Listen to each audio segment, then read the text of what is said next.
donc merci pour cette belle session de cardiologie pédiatrique. Et sans trop tarder, on va passer au symposium Sanofi sur le vaccin quadrivalent antigrippal.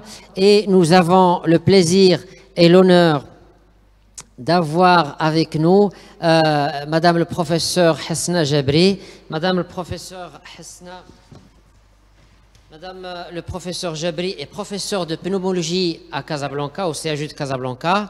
Elle est membre fondateur et membre du bureau du Collège marocain des enseignants en pneumologie. Elle est secrétaire générale adjointe de la Société marocaine des sciences médicales, membre du groupe de travail des référentiels des vaccinations antigrippales et antipneumococciques. Voilà, donc nous avons le plaisir de t'accueillir. Ça va être un grand plaisir de t'écouter. Merci au laboratoire Sanofi pour leur implication avec l'AMCAR dans toutes les manifestations. Nous vous rappelons qu'il y aura une tombola qui va être organisée, bien entendu, durant cette session, et le gagnant va être déclaré juste après. Voilà, à toi la parole, Hasna.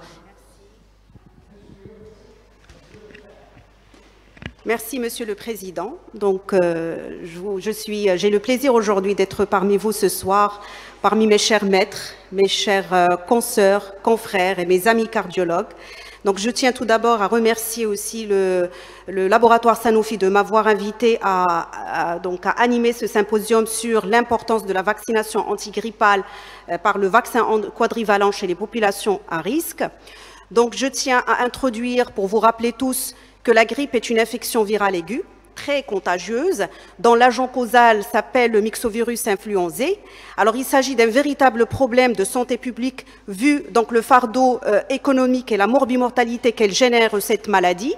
Alors, il s'agit heureusement d'une pathologie souvent bénigne, mais elle peut être mortelle par certaines complications, on va le voir tout à l'heure, d'où l'intérêt de la vaccination antigrippale.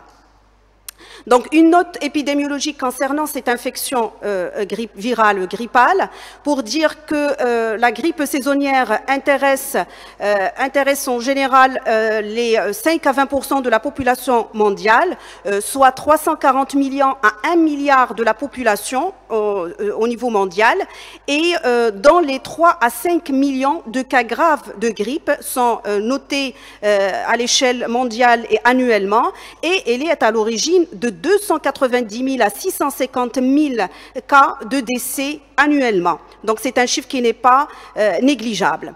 Alors, il s'agit là, juste à titre indicatif, concernant par exemple la saison grippale saisonnière 2019-2020 aux États-Unis, ça génère assez de consultations, assez d'absentéisme, assez d'hospitalisation et aussi un nombre de décès non négligeable, surtout chez les populations à risque. Je cite par l'occasion les sujets âgés de plus de 65 ans. Et tout ceci, en fait, est à l'origine d'une morbimortalité très importante. Alors là, ce graphique montre en fait que sur le plan épidémiologique, donc les souches plutôt circulantes au niveau mondial intéressent bien évidemment les virus type A et le virus de type B. Et vous voyez par exemple au cours de la saison 2018-2019, il y avait en fait une co-circulation des deux souches B de type B, Victoria et Yamagata. Alors, à l'échelle nationale, par exemple, l'année dernière, au cours de l'année 2019-2020, il y avait une co-circulation prédominante des virus type A. Alors, il est important de rappeler aussi que la grippe, c'est une maladie très contagieuse. Elle est due, en fait, la transmission, elle est interhumaine directe et elle se fait par des gouttelettes de grosses particules et de petites particules. Les grosses particules, en fait, lorsque le patient infecté, il va émettre des particules lorsqu'il va tousser, lorsqu'il va éternuer ou lorsqu'il va parler. Et bien sûr, la personne à côté qui doit être dans un périmètre moins de 1 mètre avec la personne infectée va pouvoir, en fait, aussi être contaminé, d'où la contagiosité de cette maladie. La contagion par les aérosols est un mode non encore bien défini, mais il faut en fait dire que c'est un mode non négligeable de contagion. Alors brièvement, je serai bref là-dessus pour rappeler un petit peu l'agent pathogène de cette infection virale aiguë, pour dire qu'il s'agit donc d'un virus qui est caractérisé par sa grande variabilité, vu qu'il subit des glissements et des cassures, à l'origine en fait d'un virus qui change chaque année. C'est pour ça la souche vaccinale contenue dans ces vaccins, elle est perpétuellement différente chaque année. Alors il s'agit de 3 types majeurs. Normalement, il y a le type A, le type B et le type C. Le C, en fait, il est responsable de quelques cas sporadiques de grippe saisonnière. Par contre, le virus de type A et B sont responsables des épidémies, mais le type A, il est responsable des principales pandémies, comme je vous le rappelle ici, donc dans l'histoire, la grippe espagnole et la grippe, là récemment en 2009, la grippe H1N1 qui a fait un ravage au cours de l'année 2009. Donc il s'agit d'un virus ARN, c'est un virus qui est fragile, qui est donc dans l'immunité, elle n'est pas intercroisée entre ces types, et c'est un virus qui est caractérisé par la présence à sa surface de glycoprotéines de surface antigéniques. On va voir l'intérêt de ces glycoprotéines de surface dans la pathogénie de cette infection, en sachant que les hémagglutinines vont permettre au virus d'introduire la cellule qui va être infectée, donc une fois ce petit virus qui va rentrer dans la cellule, au niveau de son noyau, il va permettre de se multiplier et être à l'origine d'une réplication et donc de la production de petits nombreux en fait virions qui vont sortir en dehors de cette cellule par l'intermédiaire d'un autre récepteur ou d'une glycoprotéine de surface qui s'appelle donc la neuraminidase. Et bien sûr, ces petits virions vont infecter les cellules adjacentes de l'épithélium. Et puis par la suite, c'est l'apparition de la maladie. Donc, la grippe saisonnière, on fait tout le virus, il a une période d'incubation en moyenne de 48 heures. Elle peut aller de 1 jour jusqu'à 3 jours. Et il faut dire, en fait, il faut souligner ici que le patient, il est contagieux 1 jour avant son l'apparition du tableau clinique, et il reste contagieux pendant 6, maximum 7 jours. Alors, il s'agit en fait d'un tableau clinique très bruyant, d'installation brutale, d'emblée complète, avec un syndrome infectieux, un syndrome algique et un syndrome respiratoire avec une toux, mal de gorge, une congestion nasale. Alors, le tableau diagnostic positif ne posait pas beaucoup de problèmes parce que c'est un diagnostic d'abord clinique en période épidémique et que le diagnostic est beaucoup plus difficile chez des sujets en fait qui présentent des comorbidités, notamment diabétiques ou les sujets âgés. Alors, le problème qui se pose dans l'ère de la Covid-19, c'est que le diagnostic, le principal maintenant diagnostic différentiel, c'est la Covid-19. En fait, c'est le même tableau clinique, même, je dirais, radiologique dans les cas sévères. Et donc là, il va falloir obligatoirement faire le diagnostic positif virologique pour faire la distinction des choses, parce que la prise en charge, notamment en matière d'isolement, n'est pas la même concernant la Covid-19. Et à souligner aussi par l'occasion que la co-infection virale, virus influenzé et virus le SARS-CoV-2 est possible et donc génère d'autant plus de morbidité et de mortalité pour ces patients co-infectés.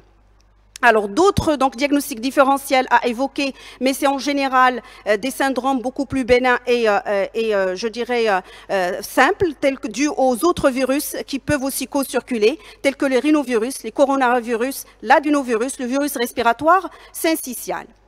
Alors, l'évolution de la grippe saisonnière, c'est une guérison spontanée en 5 à 7 jours, mais parfois cette grippe, elle est grevée de complications qu'on va voir tout de suite. Donc, c'est des complications surtout de surinfection bactérienne. Et là, plusieurs méta-analyses ont mis le point sur le rôle de la surinfection par le pneumocoque surtout et le staphylocoque après cette grippe saisonnière et qui peuvent aussi être l'origine de mortalité chez ce type de patient.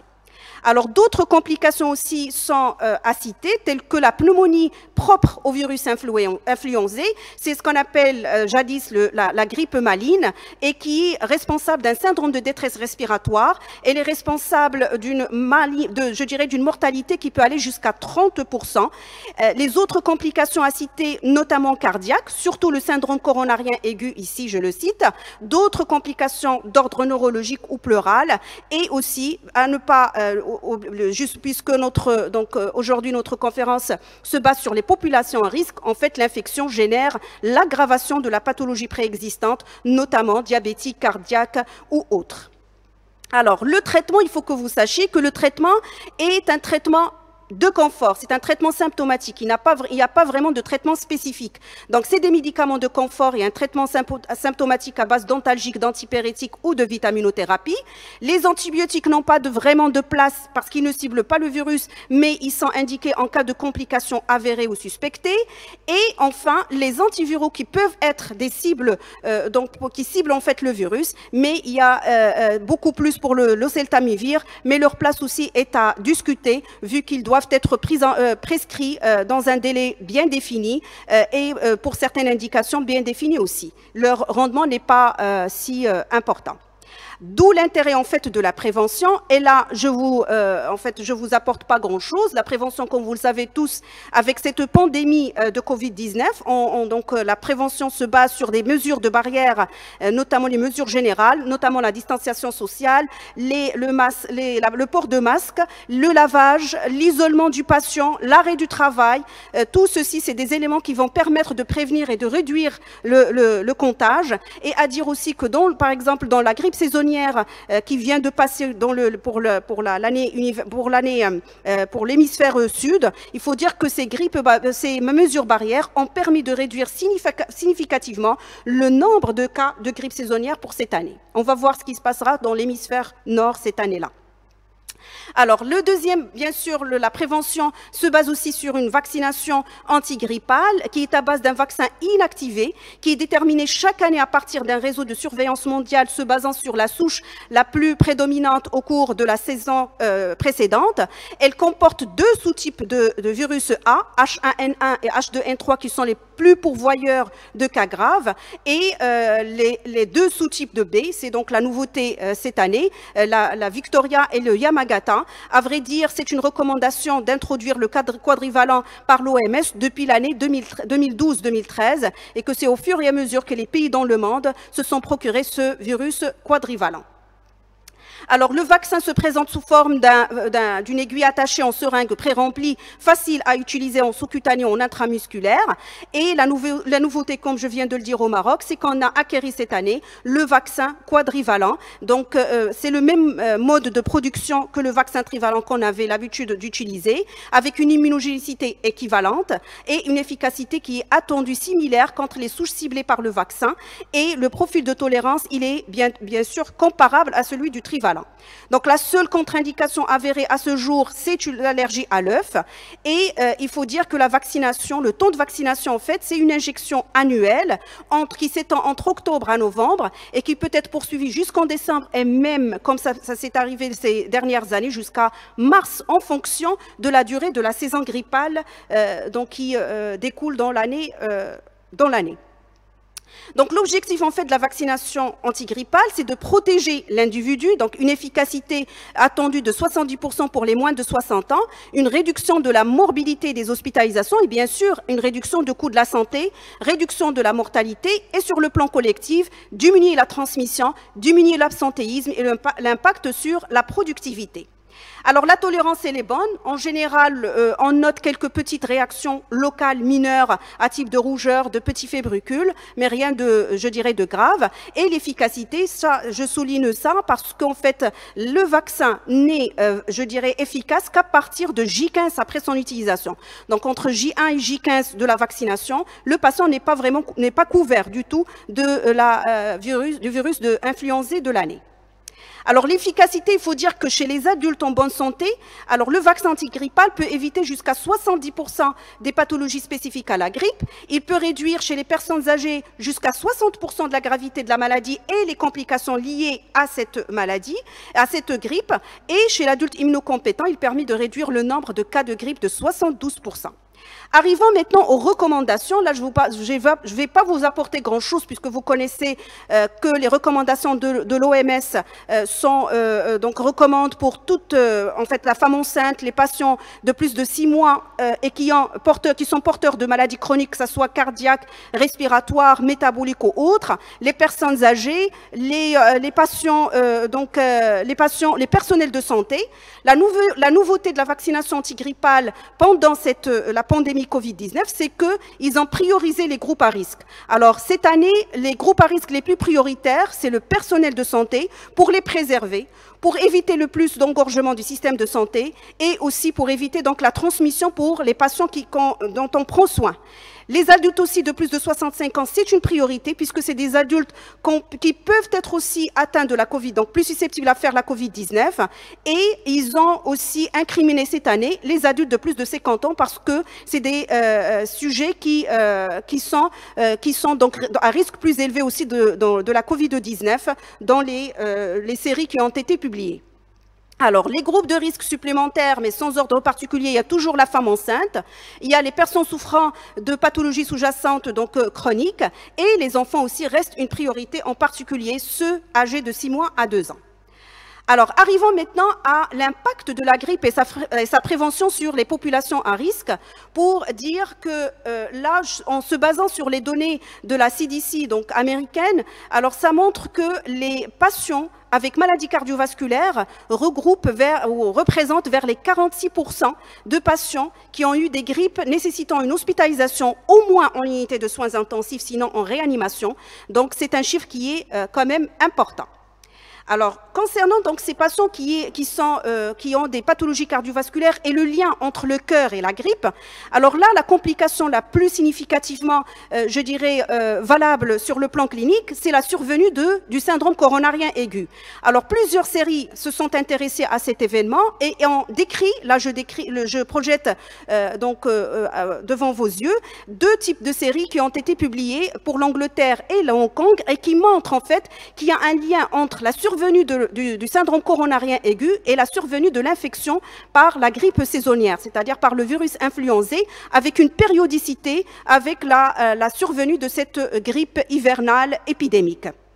Alors, ce qui ressort aussi dans d'autres études, par exemple sur des études en Canada, qui a permis donc de suivre 150 000 habitants âgés de plus de 35 ans du 1er mai 2009 et du 31 mai 2014, avec un recensement de 20 000 cas de grippe. Alors, parmi ces 20 000 cas, 364 hospitalisations pour infarctus du myocarde ont été recensées. Et ce qui ressort en fait, c'est que le risque de développer en fait un infarctus de myocarde dans la semaine qui suit l'infection grippale est multiplié par 6 lorsqu'il s'agit d'une grippe saisonnière liée, là je parle de grippe saisonnière confirmée au virus influenzé, que ce soit le A ou le B. Alors, on conclut à ce que l'association entre les infections respiratoires en général et particulièrement aux infections donc au virus influenzé et l'infarctus aigu du myocarde est une association très significative. Là, donc, pour expliquer ce lien, l'association entre le système cardiaque et le système pulmonaire est une association qui est bien établie. Il faut dire, en fait, que l'infection au niveau pulmonaire génère une réaction inflammatoire importante qui va intéresser tout le système, qui va intéresser donc tous les systèmes ou tous l'organisme, y compris le système vasculaire. Et dans ce cas, il y aura donc une augmentation de la coagulabilité du sang. Et qui dit augmentation de la coagulabilité du sang, qui pourra, en fait, faire bouger donc une plaque d'athérosclérose qui va pouvoir obstruer une ou 2 artères coronaires à l'origine de ce syndrome coronarien aigu. Alors là, pour citer quelques méta-analyses qui ont montré aussi la relation temporelle et le risque de survenue de l'infarctus de myocarde dans la semaine ou dans les 3 premiers jours qui suivent en fait l'infection. Et je finirai en fait ce volet des maladies cardiovasculaires en insistant que la vaccination antigrippale réduirait le risque d'infarctus de myocarde de 15 à 45%, les événements cardiaques majeurs chez les 10% avec syndrome coronarien aigu durant les 12 mois suivant la vaccination. Encore plus loin, cette vaccination, en fait, plusieurs études randomisées ont permis de mettre en évidence l'apport préventif de cette vaccination antigrippale chez les patients cardiaques pour prévenir la survenue carrément de ces événements, de ce syndrome coronarien aigu.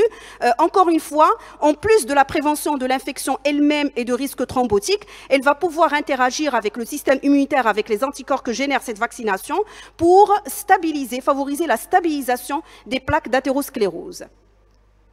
Alors, chez les sujets âgés, j'ai comme population à risque la grippe et dans cette étude prospective observationnelle aux Pays-Bas et qui s'est intéressée à étudier auprès les sujets âgés qui ont eu une grippe pendant 2 saisons entre 2011 et 2013 et qui montre que les sujets âgés, en fait, que la vaccination contre la grippe chez les sujets âgés réduit l'infection par le virus de la grippe dans ce groupe de 51 à 73%. Pour dire que la vaccination va diminuer de 35 à 65% la morbidité chez cette catégorie de patients, de 30 à 65% de nombre d'hospitalisations chez les sujets âgés et aussi de 30 à 68% de mortalité chez les sujets âgés, bien sûr, en prévenant les surinfections, à expliquer les pneumonies et les décompensations de TAR et aussi la mortalité par infarctus de myocarde. Alors, chez les diabétiques, le diabétique, en fait, et le risque d'hospitalisation, il est 2 fois plus important qu'un patient ou qu'un sujet non diabétique. Alors, le risque aussi pour une pneumopathie est augmenté de 50%, donc c'est énorme. Et le risque de mortalité lié à une infection chez le diabétique est encore 2 fois plus importante. Alors là, cette méta-analyse montre que pour permettre d'évaluer la vaccination ou l'effet de la vaccination antigrippale chez ce type de population, alors ça a permis de montrer que le vaccin antigrippal permet la réduction de 50% de toutes les complications, va réduire aussi l'hospitalisation, toutes causes confondues, et celle due à la grippe aussi et à la pneumonie, et réduit aussi d'une façon significative de plus de 50% de mortalité, surtout chez les patients âgés de plus de 65 ans. Alors, arrivons à une 3e catégorie de patients ou de populations à risque qui sont le sujet obèse et qui, je rappelle, rentre dans le cadre des recommandations de l'OMS. Tout patient avec un IMC supérieur à 40 doit être vacciné ou est recommandé en fait de vacciner par le vaccin antigrippal. Alors là, cette diapo, c'est pour montrer en fait un petit peu la pathogénie de l'obésité. Pourquoi? Parce que l'obésité est à l'origine d'un facteur de risque de grippe très sévère, de transmission aussi, puisque l'obésité est à l'origine d'une modification de la mécanique ventilatoire, respiratoire et aussi de modification de phénomènes métaboliques. Et qui dit donc risque inflammatoire et augmentation des réactions inflammatoires chez le patient obèse, dira aussi une augmentation de risque thrombotique. Et donc, par la suite, ça expliquera en fait les tableaux des grippes saisonnières graves chez ce type de patient. Alors, la vaccination, en fait, le risque est élevé pour la morbimortalité chez ces patients et la mortalité, elle peut avoisiner même les 34%. Alors, concernant donc les patients avec maladie respiratoire chronique, donc je cite ici le patient avec bronchopneumopathie chronique obstructive, le risque, bien sûr, comme vous le savez, les exacerbations en matière de BPCO sont d'abord d'ordre infectieuse et elles engagent le pronostic vital de ce type de patient. Les infections en général comme facteur d'exacerbation sont aussi liées aux exacerbations au viral, notamment aux grippes saisonnières, que ce soit le virus influenza A ou B. Alors, la vaccination antigrippale, comme le montrent ces études, permet donc de diminuer le taux d'exacerbation chez ces patients, permet encore une fois de diminuer la morbimortalité chez les patients BPCO.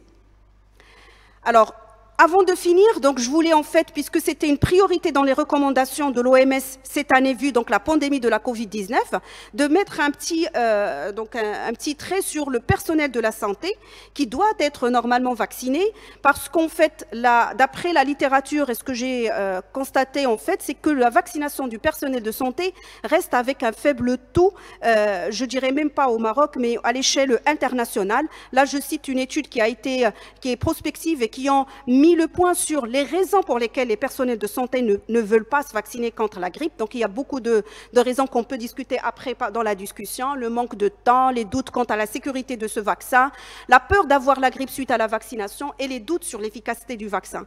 Donc, pour dire en fait que la vaccination antigrippale, elle a une place très importante chez tout personnel de santé pour nous protéger nous-mêmes, pour protéger nos chers, pour protéger nos patients. Et notre vaccination, elle est très utile.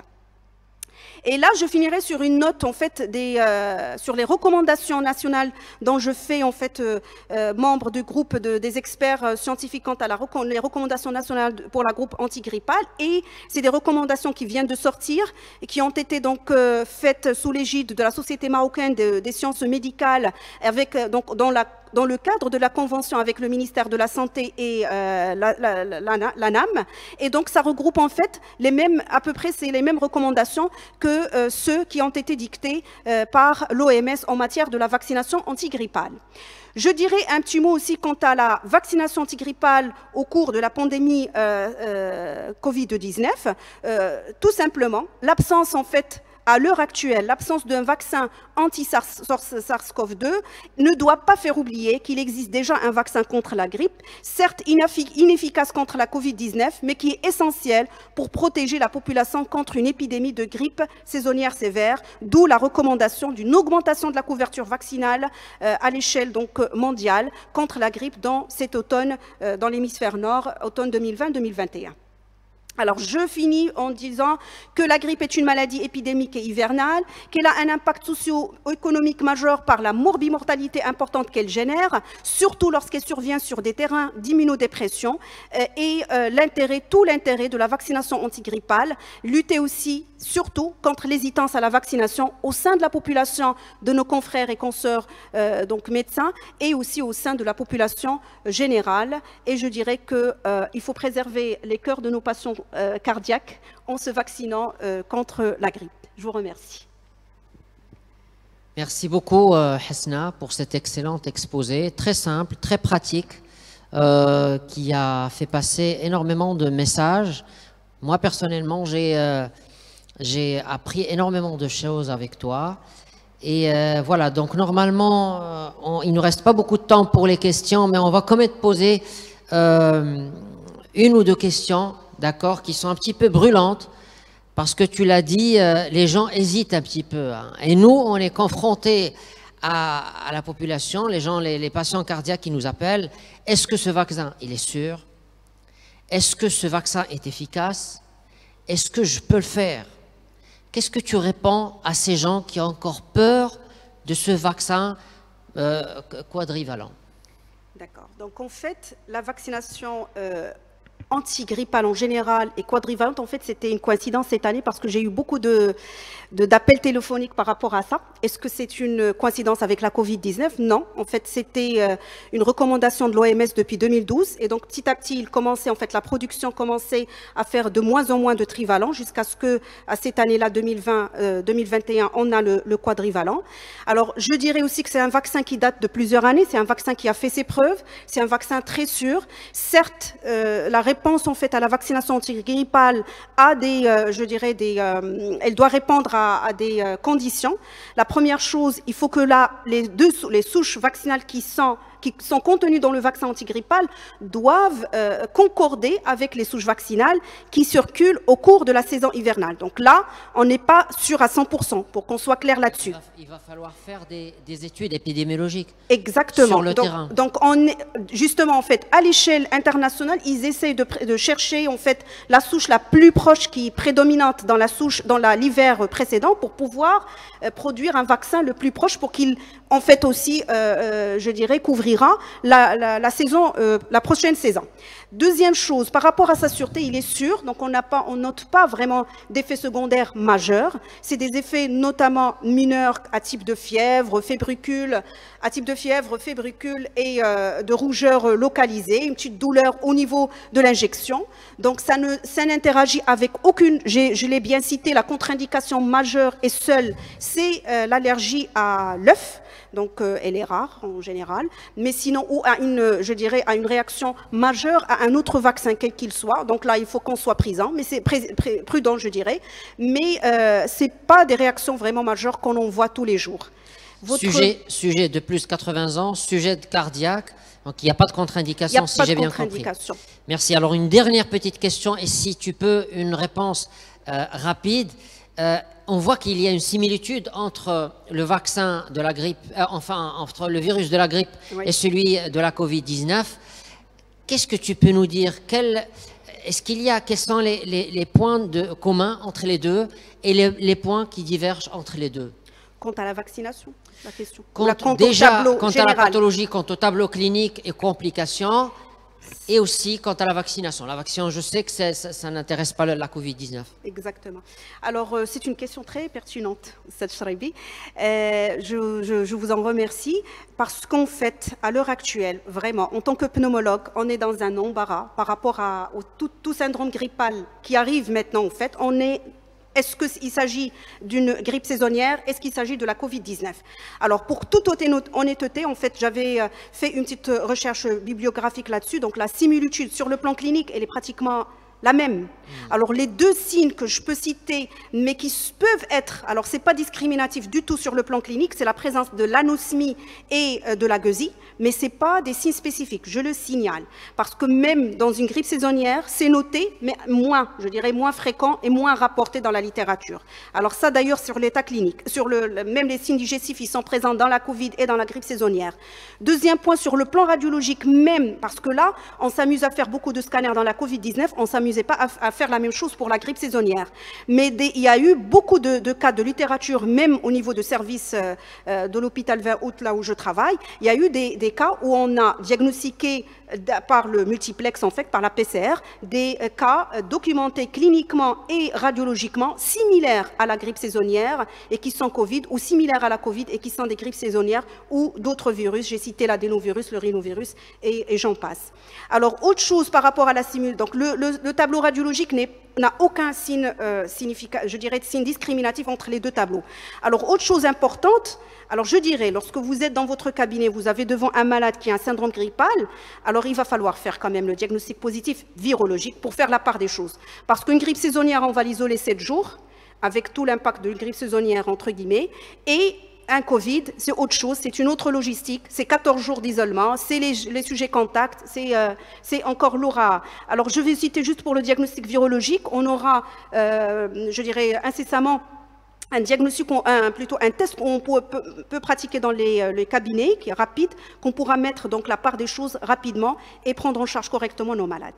Je vous remercie. Merci beaucoup, Hasna, pour cet excellent exposé sur le vaccin antigrippal. Merci beaucoup au laboratoire Sanofi de nous avoir accompagnés par ce symposium. Et voilà, donc, on va passer au tirage au sort de la tombola. Alors, comme j'ai dit au tout début, la tombola, elle est donc c'est un tirage au sort qui est fait à l'improviste, c'est-à-dire qu'on choisit un moment de la session, de toute la session, et donc notre informaticien, donc il clique sur l'ordinateur, il essaie de voir un petit peu les gens qui sont connectés dans le moment, et bien sûr, c'est sur la base de ce groupe de personnes qui ont été sélectionnés à un temps T. On procède à un tirage au sort, bien sûr, par un logiciel sur ordinateur. Et voilà, donc on essaie d'avoir donc le gagnant de la session. Voilà, donc je pense qu'on peut annoncer le gagnant de la première session de ces journées, 27e journée de l'AMCAR. C'est Dr Bentlaha Abdelilah, qui est cardiologue à Al-Jadida. C'est Bentlaha Abdelilah, toutes nos félicitations. Et donc, bien entendu, dès le lundi, tu peux me contacter. Et voilà, je te remettrai ton MacBook Air, donc dernière version 2020. Donc, toutes nos félicitations. Voilà, donc merci à tous les acteurs qui ont participé à la réalisation et à la réussite de cette première session de ces journées de l'AMCAR. Et voilà, donc sans trop tarder, on va donc se reposer pendant 15 minutes Et puis, on reprendra la deuxième session de ces journées avec une session de rythmologie, bien entendu avec des orateurs et des modérateurs qui sont de renom. Donc, à tout de suite, dans 15 minutes. Merci beaucoup et à tout à l'heure.